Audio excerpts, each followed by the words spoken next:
MMC TV USA. Now on POTV, Channel 100.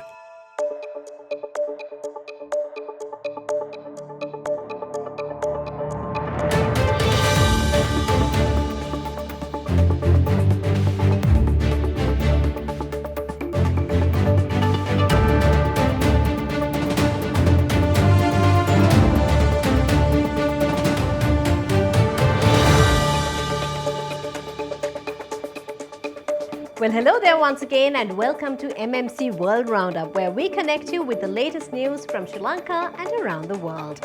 Before we dive into the details, let's give you a glimpse of what's making headlines today.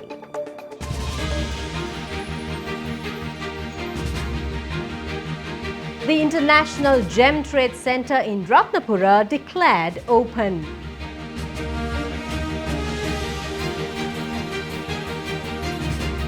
IMF hopes Sri Lanka will reach a deal with its commercial creditors soon.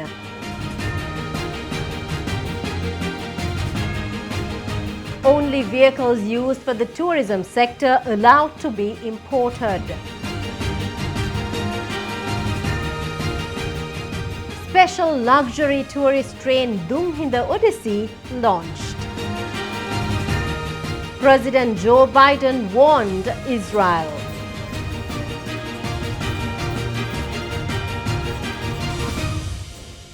Well, taking a look at your news in detail, only vehicles used for the tourism sector have been allowed to import, State Minister of Finance Ranjit Simalapitiya has clarified.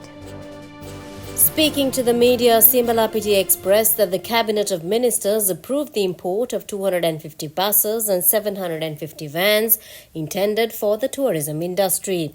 At its meeting on the 1st of April, the Cabinet of Ministers green-lighted a proposal tabled by Tourism Minister Harin Fernando to allow importing a total of 1,000 buses and vans to improve the transportation facilities provided to tourists.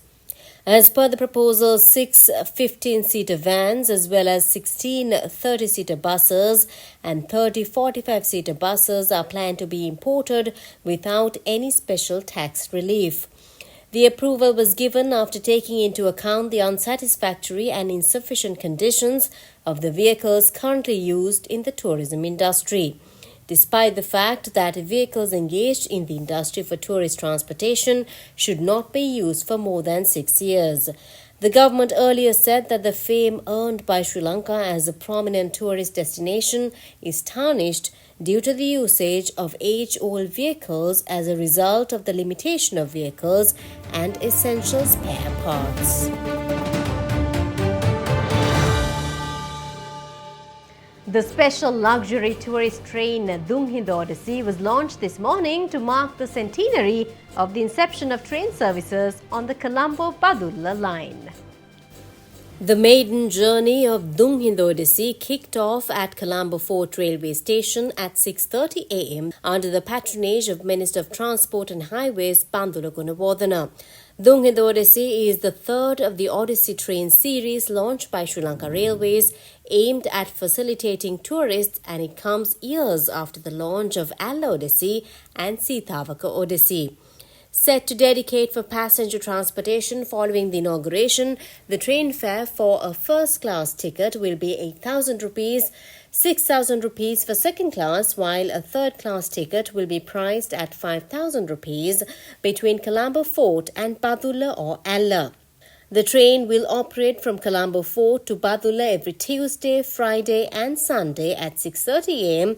and from Badulla to Colombo Fort on every Monday, Wednesday and Saturday at 8 a.m.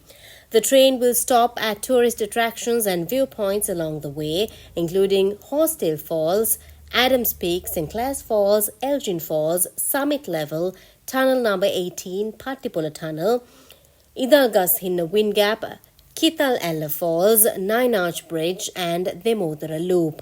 The train consists of 4 first-class cabins, 3 second-class cabins and 1 third-class cabin with a canteen.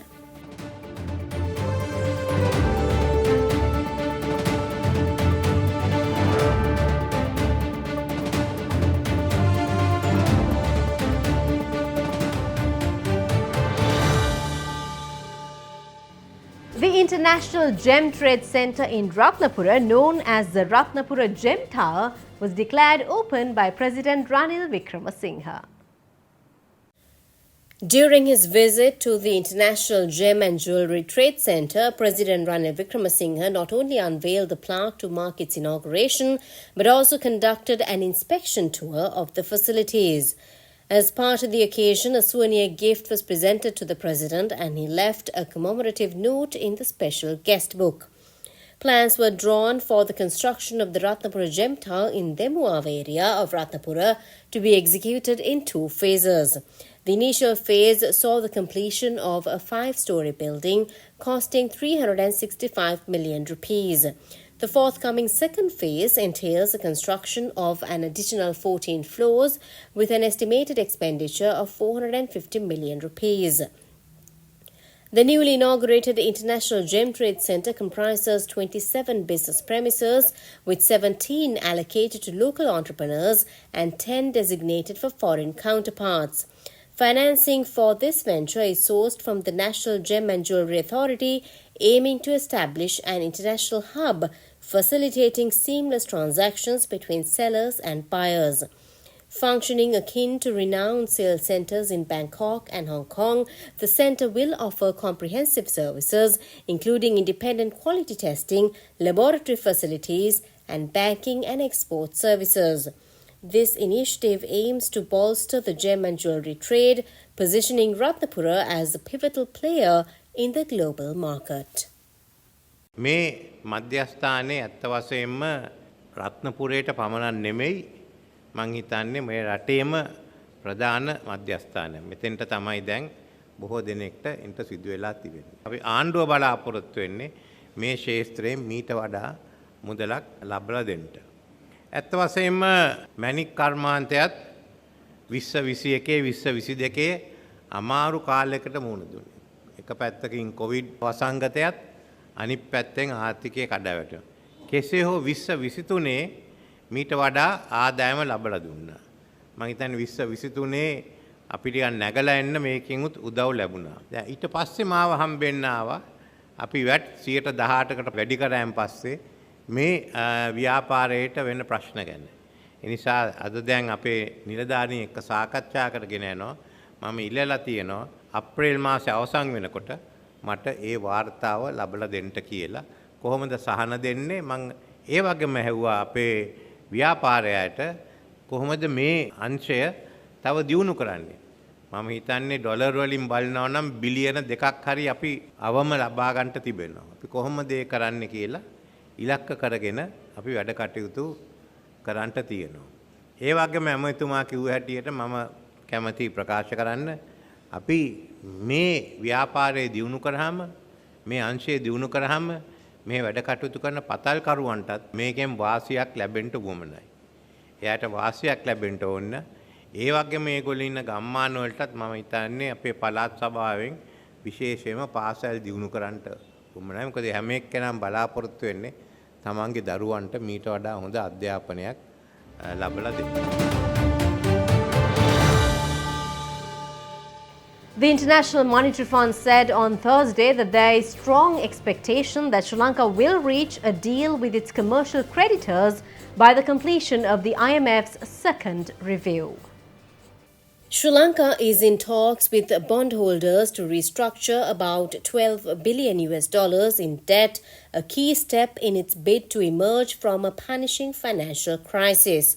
The IMF reached a staff-level agreement with Sri Lanka on its second review of a 4-year bailout program late last month, but it still needs approval from the IMF's board. The macroeconomic policy reforms in Sri Lanka are starting to bear fruit, adding that commendable outcomes include rapid disinflation, robust reserve accumulation, and initial signs of economic growth while preserving the stability of the financial system. Public finances have strengthened following substantial fiscal reforms, and it is critical that this reform momentum be continued. The Central Bank of Sri Lanka says Sri Lanka's official reserve assets have recorded an increase of 9.5% in the month of March 2024. Accordingly, the official reserve assets have reached $4.95 billion in March 2024. This includes proceeds from People's Bank of China, swap equivalent to $1.4 billion, which is subject to conditionalities on usability, according to the CBSL. A meeting between Korean Prime Minister Han Duck-soo and Sri Lankan Prime Minister Dinesh Gunawardena was held recently at the Prime Minister's office in Seoul. The Korean Prime Minister stated at the meeting that many new job opportunities will be opened for Sri Lanka. In addition to the labour force that provides jobs for agriculture, construction and other industries in his country, the Korean Prime Minister also mentioned the possibility of providing new jobs for health services and professional services. The Korean Prime Minister said that his country, as a member of the Paris Club, will always stand therein for Sri Lanka, which is recovering from the recent financial crisis, to successfully carry out its future activities.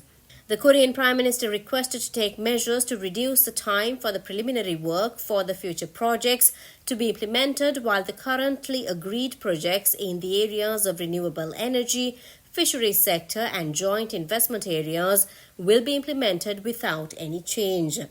The Korean Prime Minister pointed out the importance of further increasing the space for floating solar power installations. The Korean Prime Minister added that the Korean people are also very interested in visiting Sri Lanka and expressed his agreement to support the provision of more opportunities to visit Sri Lanka, which is one of the most attractive tourist destinations in the world.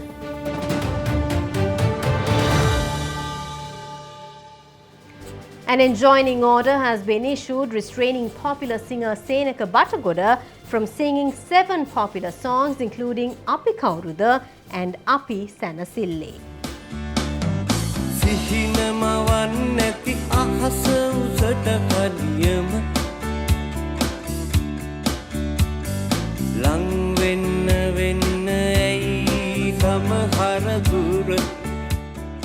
The enjoining order was issued by Colombo Commercial High Court after considering a complaint filed under the Intellectual Property Act by musician Janath Kulatilaka. Kulatilaka had filed the case alleging that singer Senaka Batagoda has violated his intellectual property right and copyright by not giving the economic benefits due to him. He has also sought 100 million rupees compensation for the damage committed by singer Senaka Batagoda. Kulatilaka is credited with the combined lyrics, melody and music compositor of the said 7 songs sung by Senaka Batagoda. Colombo Commercial High Court Judge Priyantha Fernando also ordered that the said songs cannot be provided to other parties without the written permission of the plaintiff.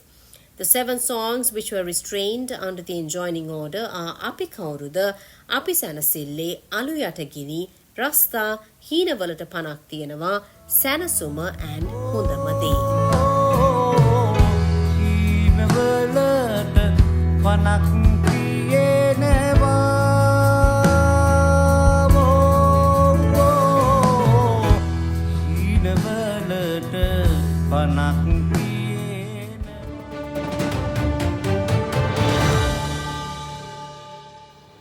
President Joe Biden warned Israel of a sharp shift in his policy over the Gaza war Thursday amid growing frustration with Benjamin Netanyahu and mounting domestic pressure in a U.S. election year.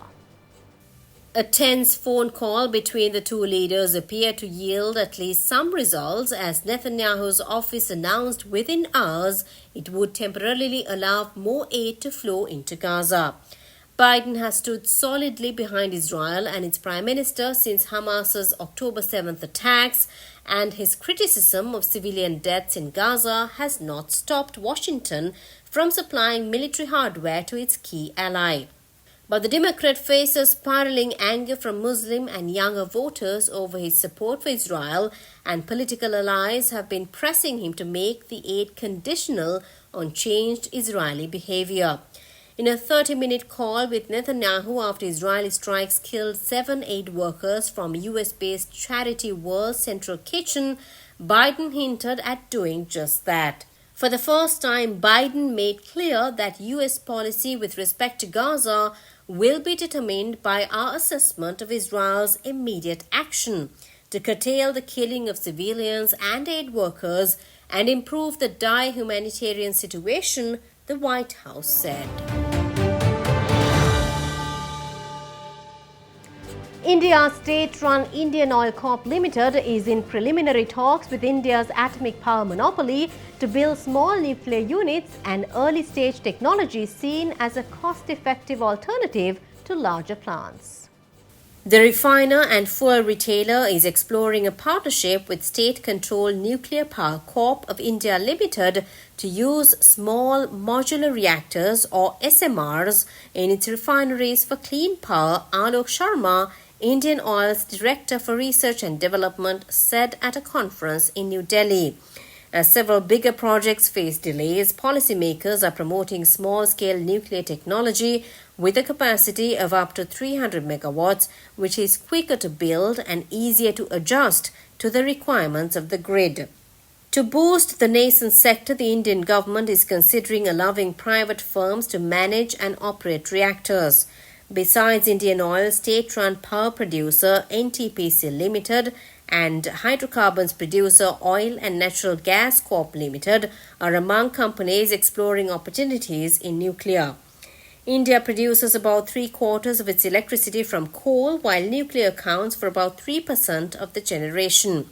Globally, only China and Russia have operating SMR units, while some other countries are preparing for their commissioning, the International Atomic Energy Agency said. Well, that wraps up our news coverage for today. But remember, you can catch us on Pio TV, Samsung TV, LG TV, Apple TV, YouTube and Facebook Live, reaching the entire United States and across the world. Thank you for joining in with us today, and until next time, we wish you a fabulous week ahead.